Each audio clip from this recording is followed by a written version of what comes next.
Hello my dear students, welcome to my YouTube channel love in equation. আজকের আমরা শিখব ঐকিক নিয়ম। কম্পিটিটিভ এক্সামের জন্য ঐকিক নিয়ম ভীষণ একটা ইম্পর্টেন্ট পোর্শন। এখানে আমরা কি করে যে ঐকিক নিয়মের ওই ম্যাথগুলো শর্ট টাইমের মধ্যে কমপ্লিট করতে পারবো তার কিছু টেকনিক তোমাদেরকে আমি শেখাবো আজকের। তো চলো প্রথমে শেখা যাক যে 9 জন শ্রমিকের একটি জমি চাষ করতে 7 দিন লাগে, 21 জন শ্রমিকের ওই জমি চাষ করতে কতদিন লাগবে। ঠিক আছে, তো এই অঙ্কটা আমরা প্রথমে কিভাবে করি। নর্মালি 9 জন শ্রমিকের সময় লাগে 7 দিন, তাহলে একজন শ্রমিক সেই কাজটা করতে গেলে আরও বেশি দিন সময় লাগবে। বেশি হলে কি করতে হয়, গুণ করতে হয়। আর তাহলে 21 জন শ্রমিকের কত লাগবে, 9 × 7/21। তাহলে কাটাকাটি করো, 3 × 7 = 21, 3 × 3 = 9। তাহলে 21 জন শ্রমিকের 3 দিন সময় লাগবে। ক্লিয়ার? কিন্তু এত টাইম তুমি পরীক্ষা হলে পাবে না, তাহলে তোমার একটা নিঘাত কোনো শর্টকাট নিয়ম ফলো করতে হবে। তো আমরা কি করতে পারি, সব সময় জানবে জোন, এখানে যদি জোনের সঙ্গে দিনের সম্পর্ক থাকে, কি বললাম, জোন সংখ্যা বা কোনো জন্তুর জানোয়ারের সংখ্যা যায় কোনো সংখ্যার সঙ্গে যদি দিন সংখ্যা বা কোনো যন্ত্রের সংখ্যার সঙ্গে দিন সংখ্যা, কোনো কিছু এরকম যদি দিনের সঙ্গে সম্পর্কযুক্ত থাকে, তাহলে আমরা একটা নিয়মই করতে পারি, বেস্ট নিয়ম।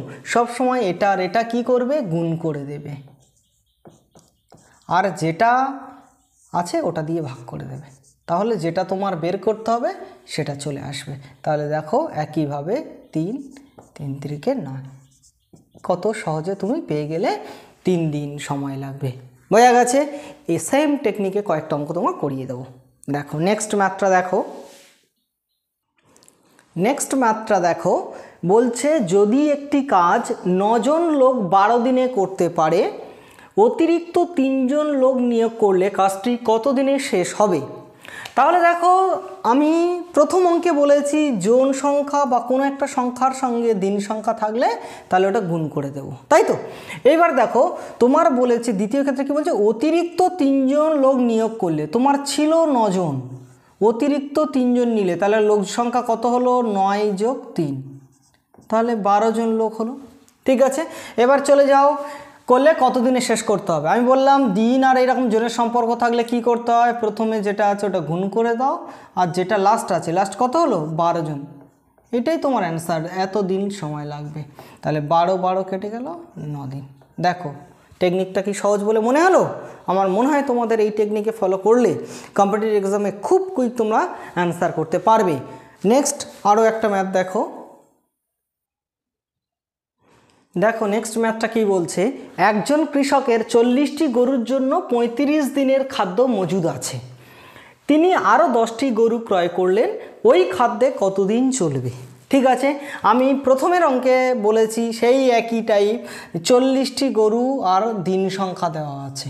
ঠিক আছে, তুমি লাস্টে বলেছে 10টা গরু আরও কিনেছে, ছিল কটা, 40টা, আরও 10টা যোগ হয়েছে, তাহলে কটা হলো, 50টা হয়ে গেল। তাহলে আমি বলেছিলাম দিন সংখ্যা আর কোনো সংখ্যা জন্তুর জানোয়ারের যাই কিছু সংখ্যা দেওয়া থাকলে সেটার সঙ্গে দিনের সংখ্যা কি করতে হয়, গুণ করে দিতে হয়। তাহলে গুণ করলে লাস্ট গরুর সংখ্যা কত হয়েছে, 50টা, তাহলে কত দিন চলবে, 50 দিয়ে ভাগ করো। ঠিক আছে, তুমি কাটাকাটি করো, 5 দিয়ে, 5 × 10 = 50, 5 × 7 = 35, 4 × 10 = 40, তাহলে 4 × 7 = 28 দিন চলবে।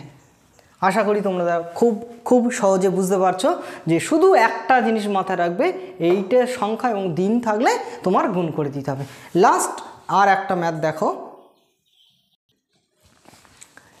লাস্ট ম্যাথটা দেখো, তোমার বলছে 15 জন লোক একটি কাজ 42 দিনে করতে পারে, ওই কাজটি 18 দিনে শেষ করতে কতজন লোক লাগবে।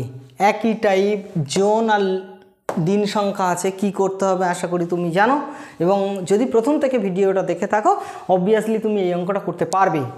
তাহলে অবভিয়াসলি নিজে অঙ্কটা করে কমেন্ট করো, এবং তোমার অ্যান্সারটা কত হয়েছে অবশ্যই শেষে কমেন্ট করে জানাও। যে যত তাড়াতাড়ি পারবে অ্যান্সার করতে থাকো, আমি তাহলে দেখে কারটা কারেক্ট বলে দেব।